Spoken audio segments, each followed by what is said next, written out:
Viver sem conhecer o passado é andar no escuro. Nossas memórias não são datas num livro. São histórias vivas, cheias de amor e fúria.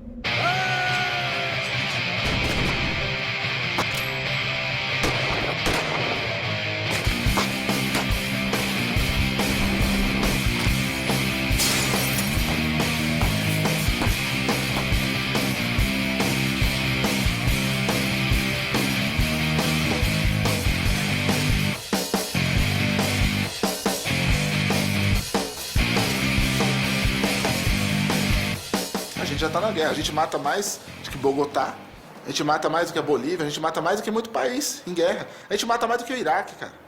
Vou só lhe dar um exemplo. A década de 90, em termos de história brasileira, proporcional à nossa população, portanto, é a década mais violenta da nossa história. Foram assassinadas 516 mil pessoas. Se nós contarmos os últimos 20 anos, 80 a 2000, foram assassinadas no Brasil 1.200.000 pessoas. Toma no cu, rapaz! Atira, porra! Bate aí! Caralho, vou pegar você, rapaz! Vambora, porra! Vai! Toma, rapaz! A gente tá em guerra há muito tempo, só que a gente não quer enxergar essa guerra. A gente não quer olhar para ela. O povo brasileiro é muito violento. Estatisticamente, inclusive, está comprovado que é uma das sociedades mais violentas do mundo.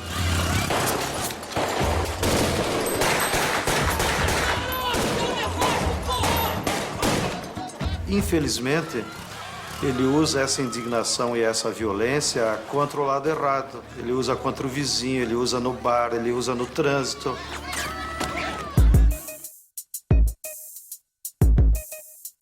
Eu não sei dizer se essa etiqueta foi criada para esconder essas lutas ou se ela corresponde a uma determinada construção que foi feita da nossa história, sobretudo no século XIX, quando a historiografia propriamente dita, ela surge ainda no contexto do Império Brasileiro, do recém-fundado Estado Nacional Brasileiro. Então é importante falar, legitimar a ação das elites, falar de um país pacífico, onde os escravos são tranquilos, não é? Não há guerra civil como houve nos Estados Unidos, né, naquela ocasião.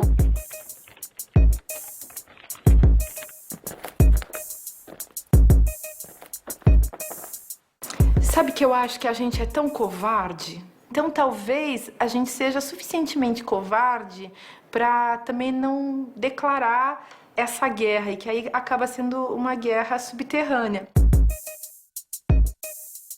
Isso eu acho que é uma mitologia. Todos os povos se acham bons, pacíficos. Raros são aqueles que afirmam que são agressivos, né? Não sei se eu não qualificaria o brasileiro como pacífico. Né? Em certos momentos pode ser até passivo e pacífico, em outros não. Em outros ele socialmente não é nada pacífico, né? Eu acho que é pacífico. Eu acho que o brasileiro ele tem uma índole de saber o limite das coisas que ele faz.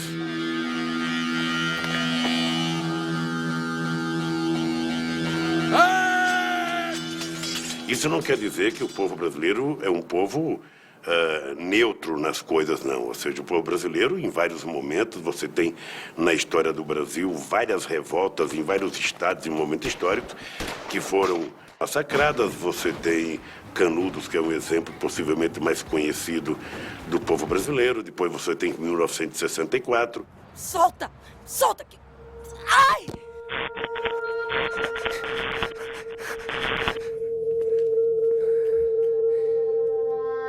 No Brasil, todo conflito interno, balaiada, cabanagem, sabinada, guerra dos farrapos, é sempre tratado como uma revolta regencial, rebelião interna e nunca como guerra civil, quando na verdade todas elas são guerras civis.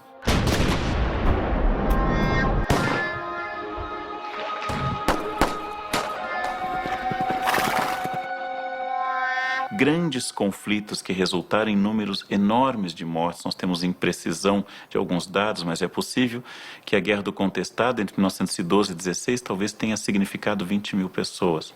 A violência utilizada, por exemplo, no domínio do Quilombo dos Palmares, por, inclusive, bandeirantes de São Paulo, a violência de bombardeio de população civil ou a violência cotidiana, raramente aparece nos livros didáticos, porque nós preferimos cultivar uma imagem que tem várias origens históricas, inclusive, de povo cordial. Eu fico sempre muito desconfiada dessa ideia, assim, dessa cordialidade brasileira. Nós não gostamos de ressaltar a violência. E, às vezes, uma violência que esconde coisas muito curiosas, como Floriano Peixoto mandar matar tantos revoltosos na capital de Santa Catarina e a cidade hoje, em sua homenagem, chamar-se Florianópolis. Seria impensável para Israel chamar sua capital de Hitlerópolis, mas não parece contraditório batizar o nome de um violento ditador, posto que ele estava ilegal no cargo, já que a Constituição de 1891 não permitia que ele ficasse, e homenageá-lo com o nome de capital. Nós tendemos a melhorar esta memória, que mais do que a prática da violência, é a nossa linguagem e a atenuação da violência na linguagem. O Eça de Queiroz dizia que os brasileiros falavam português com açúcar, né? Nós negociamos a todo tempo. Cheguei 5 minutos atrasado, você não vai deixar eu entrar, né? Mas você não entregou o relatório, só mais um minutinho. Esse diminutivo lembrado, inclusive, no Raízes do Brasil, lembrado pelo Richard Morse, é uma característica de reduzir o impacto da linguagem. É sempre a tendência a amenizar, usar formas subjuntivas, usar formas não diretas, criando expressões que são essencialmente brasileiras e que causam muito espanto a estrangeiros. Ao estilo, você vai passar na minha casa, eu vou ver se dá. Essa expressão que nada diz, não afirma, não compromete, ela é absolutamente brasileira. Nós gostamos também de achar que todo mundo gosta dos brasileiros, né? Somos amados pelos outros. Quem é que não gosta de ser amado pelos outros? 2 frases que foram fundamentais e que eu acho que atrasaram o Brasil, que está ligado a isso. A primeira frase é o seguinte: o Brasil é o país do futuro. Se você acredita nisso, você vai assim, pô, por que eu vou me incomodar? Pô, o Brasil é o país do futuro. Eu vou ficar aqui parado. Até se atribuem ao ex-presidente do Brasil, não sei se é verdade, mas se não na Vera Beno Trovato, que é o seguinte, que o ex-presidente diz o seguinte, ó, tem 2 tipos de problemas no Brasil: os insolúveis e os que se resolvem sozinhos. Então por que eu vou me incomodar? E a segunda desgraça que aconteceu, em termos de frase, foi: o Deus é brasileiro. Como os modernos disseram, não só é brasileiro, como nasceu em Belém do Pará. Nós sabemos que Jesus nasceu em Belém, então provavelmente Belém do Pará. Ela nasce da mesma representação de que somos uma terra particularmente abençoada. A forma como o Brasil se desenvolveu, a forma como o Brasil se colocou no mundo, a forma como ele se olhou para si próprio. Engraçado, né? Ao mesmo tempo que o Brasil sempre se olhou como um coitadinho, o Brasil tem um complexo de coitadinho, né? Que é o que vem de fora é melhor. Se que vem de fora é melhor é para ser um coitado, né? Se o que vem de fora é sempre melhor, mas ao mesmo tempo tem aquela coisa do berço esplêndido, então sempre vai ficando uma outra linguagem. Então nem nós somos um berço esplêndido, que é evidente que a gente não é, só ver as situações das cidades, mas também a gente vai aprendendo a lidar com essas questões. O Brasil vai num ritmo. Porque o que é a ideologia? A ideologia é a visão invertida de como as coisas se passam em geral, né? Bom, e nessa visão invertida as pessoas querem ter uma imagem que seja aceitável, né? Essa é a maneira como nós produzimos uma ideia de que não somos, de fato, a melhor coisa do mundo, mas esse país é especial. Essa ambiguidade dupla, um pouco esquizofrênica, que marca o discurso brasileiro. Ao mesmo tempo que somos cronicamente inviáveis, somos deliciosamente felizes na nossa inviabilidade crônica. Acho que revisitar a história do Brasil é sempre necessário para que não se crie essas distorções, não é, em termos de como se qualificam os brasileiros, ou a nossa cultura, ou a nossa sociedade.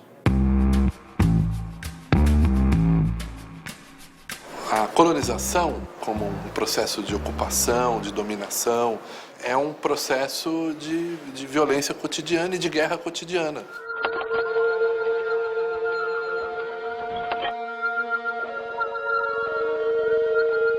O Brasil, como Brasil, nasce capitalista. Nós não fomos descobertos, nós somos invadidos pelo capitalismo europeu comercial, que precisava das nossas mercadorias para ganhar lucro. Eles vieram aqui encontrar o paraíso e não criar o paraíso, como foi na experiência da América do Norte. É uma postura totalmente diferente e imediatista, de desfrute. É inegável que o colonialismo português, a presença portuguesa, da expansão portuguesa para a América, teve um impacto universalmente negativo para as populações indígenas. Quando chegaram aqui as caravelas, eram mais ou menos 12 mil pessoas. E tínhamos 5 milhões de índios. Os 12 mil hoje se transformaram em 190 milhões. E os 5 milhões de índios são 500 mil. Eliminamos 1 milhão de índios a cada século. E o que ficou está marcado, profundamente marcado, por essa incapacidade de perceber o índio como um igual, como um ser humano.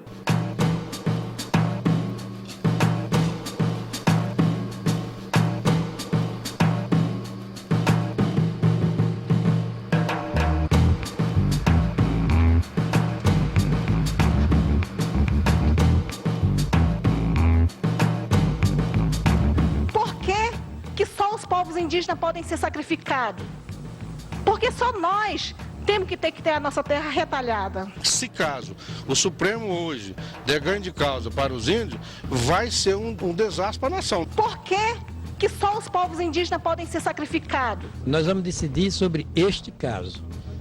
Quanto ao passado.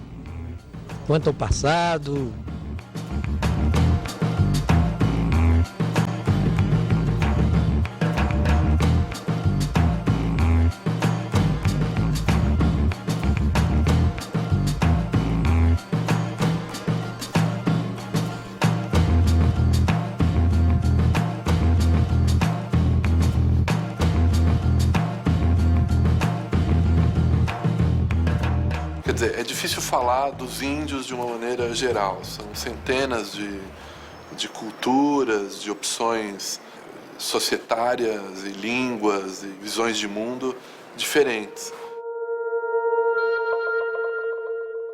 Os povos habitantes do litoral, de uma maneira geral, os chamados tupinambás, se estruturam em sociedades tribais que têm como uma marca constitutiva do seu modo de vida a guerra.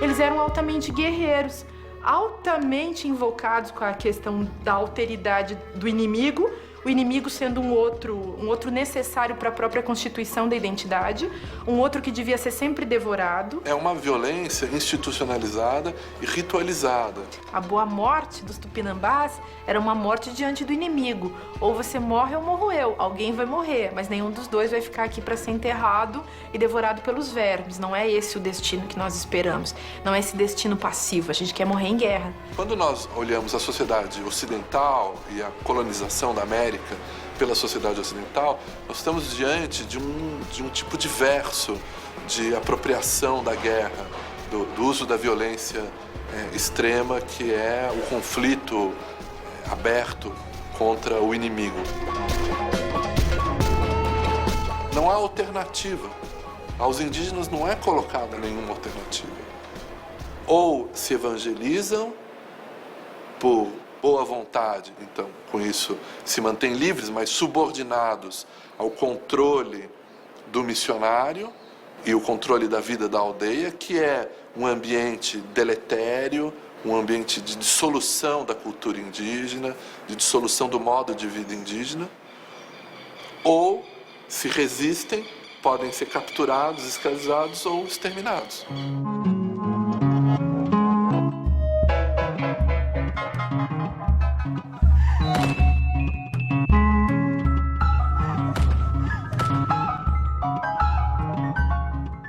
resistência indígena que começa a surgir no século XVII, em função da expansão da pecuária, da ocupação do sertão pelos colonizadores, é lida pelo governo geral como uma rebelião dos índios.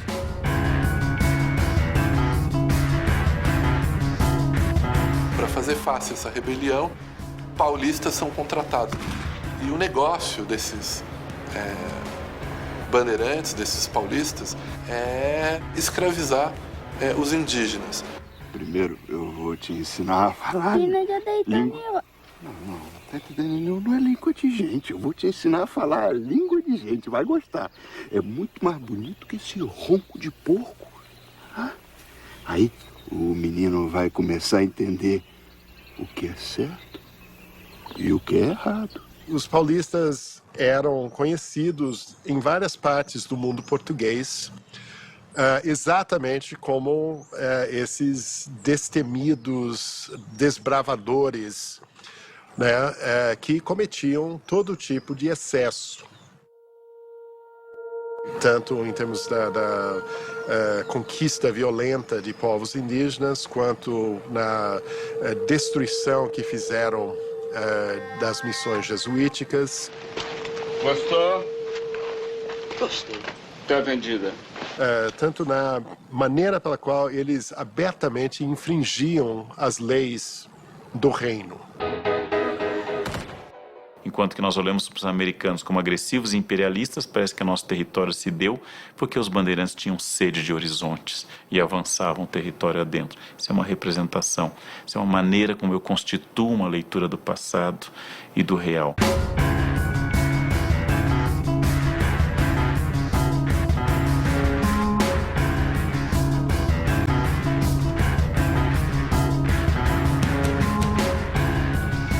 Paulistas desempenham três atividades importantíssimas, todas elas vinculadas à conquista do sertão, à escravização dos indígenas e, portanto, a construção do domínio português no sertão, aqui na região sul. No segundo momento, a luta contra os indígenas resistentes no sertão e os quilombolas, e o episódio do Quilombo dos Palmares é o mais significativo e conhecido.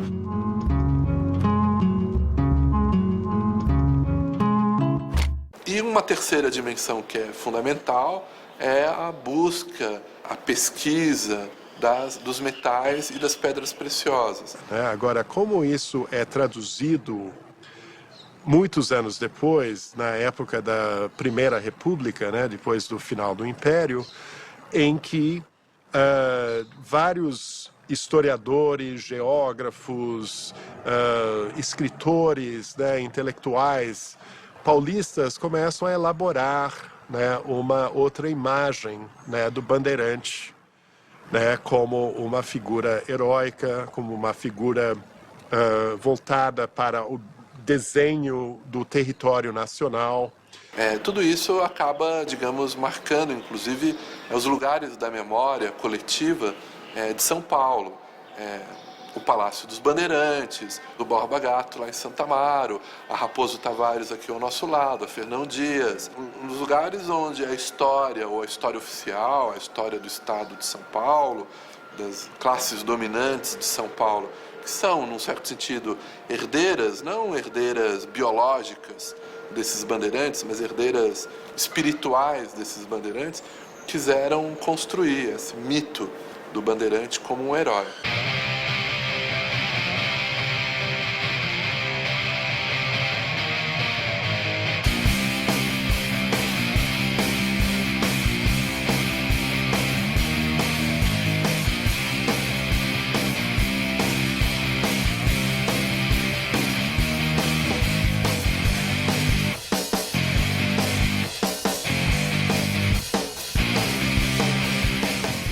São as suas culturas, suas organizações sociais.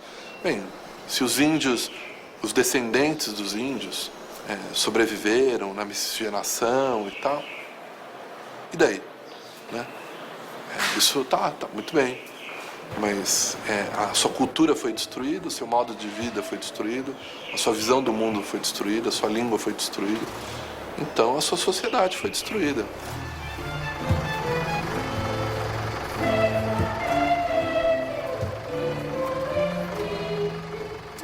Acho tão interessante a gente pensar que nós, colonizadores, descendentes de europeus, enfim, então, a gente assim que aparece com uma cara tão mansa, que nós tenhamos dizimado essas populações guerreiras. Que a nossa história de cordialidade, de mansidão, de afetividade, se construa por sobre esse rio caudaloso de muitos corpos, de muitas pessoas que foram mortas. É bacana a gente falar que são pessoas que foram mortas e não simplesmente indígenas, porque quando a gente fala indígena parece que tem um estigma, mas os indígenas que foram mortos são pessoas iguais a nós, que foram mortas e que fazem parte da nossa história, mas que, é claro, essa história foi um pouco ou muito apagada, né, da nossa própria autocompreensão e da construção da nossa identidade nos 500 anos que vieram depois, né? Essa terra aqui,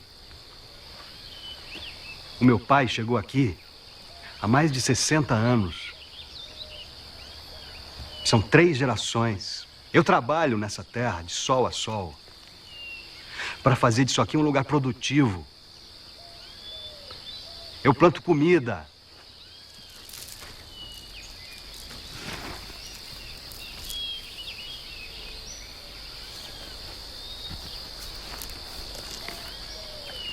O índio é da terra e a terra é do índio. O índio é uma planta do mundo. Porque o índio senta pegar uma mata ali, já não tem escrito, não tem nada, mas onde ele quer sair, num lugar que quer ir, ele pode entrar numa mata e vai embora. E ele sai onde ele quer. Então, o que é? Então, o índio é uma planta do mundo. As pessoas acham que é muito legítimo e muito bom para o Brasil ter 6 plantadores de arroz, grileiros, que estão devastando o meio ambiente na fronteira do Brasil. E que eles ajudariam a manter a soberania nacional de Raposa Serra do Sol. Mas os 18 mil índios seriam contra o progresso, seriam contra a soberania nacional e ainda dizem, é muita terra para pouco índio. 18 mil versus 6 grileiros. Então, essa herança, essa ancestralidade, ela permanece até hoje. Para falar bem a verdade, que para o índio não tem a justiça. A justiça é mais para os empresários. Os empresários tem justiça para eles apoiam isso. Agora, quando o índio faz algumas coisas, a justiça é contra índio. Olha, aqui, especificamente no Jaraguá, a gente não tem área demarcada. Então, esse espaço está em processo de demarcação ainda. Que antigamente tinha mato, pescar, caçar fruta, esse negócio. Mas hoje em dia já não tem mais. Alguns anos atrás, por ocasião dos conflitos contra os índios Yanomami, na Amazônia, onde eles foram... houve uma chacina de índios Yanomami por garimpeiros. Um dos relatos dos Yanomamis, trazido por um antropólogo, era justamente no sentido de dizer, olha, nós indígenas, nós Yanomami, ficamos assustados, porque fomos lutar contra os nossos inimigos, nos preparamos para essa luta contra os guerreiros inimigos, e eles vieram à nossa aldeia e mataram todas as crianças, todos os velhos, as mulheres. E então eles não são humanos. Na verdade, não são seres humanos, são formigas que destroem tudo. As populações indígenas e negras são a nossa raiz mais profunda. Por incrível que pareça, nós negamos a raiz. E você sabe o que acontece com a árvore quando ela nega a raiz, né?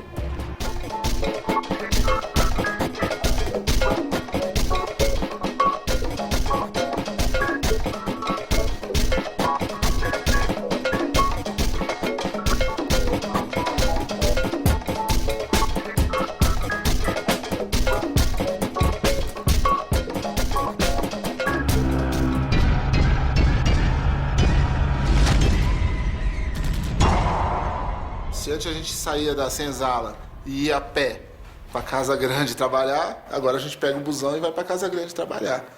Entendeu? O centro é a Paulista, a Berrini, é a emancipação da Casa Grande. A gente vem para nossas cidades dormitórios, que é onde a gente dorme, e deixa o suor todinho lá, mano. Há quantos anos a gente está fazendo isso?